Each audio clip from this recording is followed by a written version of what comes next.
Hello friends, welcome to రుచి వంటిల్లు. ఈరోజు మనం తోటకూర బజ్జీ కూర చాలా టేస్టీగా ఎలా తయారు చేసుకోవాలో చూద్దాము. ఈ తోటకూర బజ్జీ కర్రీ మనకు అన్నంలోకి చాలా టేస్టీగా ఉంటుంది. చాలా సింపుల్ గా కుక్కర్లో చేసుకోవచ్చు. ఎప్పుడు తోటకూరతో పప్పు ఫ్రైలే కాకుండా ఇలా బజ్జీ కూర కూడా ట్రై చేయండి. టేస్ట్ చాలా బాగుంటుంది. సో లేట్ చేయకుండా వీడియోలోకి వెళ్ళిపోదాం.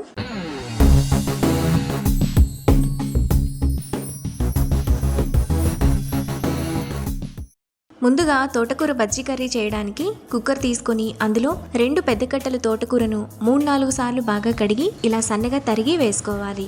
ఇప్పుడు ఒక పెద్ద కట్ట చుక్కకూరను కూడా బాగా కడిగి ఇలా సన్నగా తరిగి వేసుకోవాలి.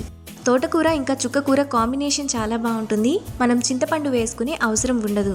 చుక్కకూర మీ దగ్గర ఉంటే వేసుకోవచ్చు, లేదంటే స్కిప్ చేసి చిన్న నిమ్మకాయ సైజంత చింతపండును వేసుకోండి. ఇప్పుడు సన్నగా తరిగిన 2 ఉల్లిపాయలు, 2 పచ్చిమిరపకాయలు, చిన్న చిన్న ముక్కలుగా కట్ చేసుకున్న 3 టమాటా, 3 మీడియం సైజు వంకాయలను ఇలా చిన్న చిన్న ముక్కలుగా కట్ చేసుకొని వేసుకోవాలి. ఇప్పుడు 1 గ్లాసు నీళ్లు పోసుకోవాలి.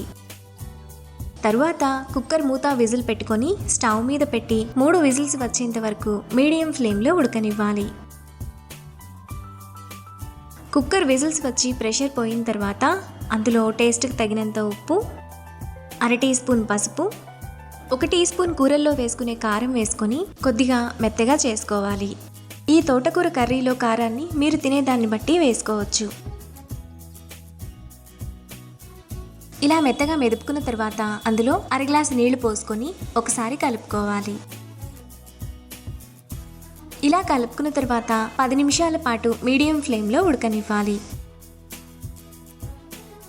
10 నిమిషాల తర్వాత తోటకూర ఈ విధంగా బాగా ఉడికిపోతుంది. ఇప్పుడు కుక్కర్ను పక్కన పెట్టుకోవాలి.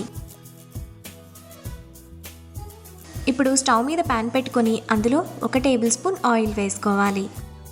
ఆయిల్ వేడైన తర్వాత 1 టీ స్పూన్ తాలింపు గింజలు, 1/2 టీ స్పూన్ ఇంగువ వేసుకొని ఫ్రై చేసుకోవాలి.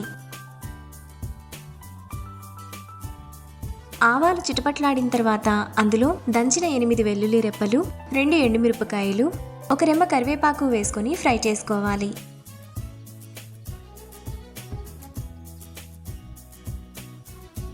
తాలింపంతా వేగిన తర్వాత ముందుగా పక్కన పెట్టుకున్న తోటకూరను వేసుకోవాలి. ఇప్పుడు తాలింపులో 2 నిమిషాల పాటు బాగా ఉడకనివ్వాలి.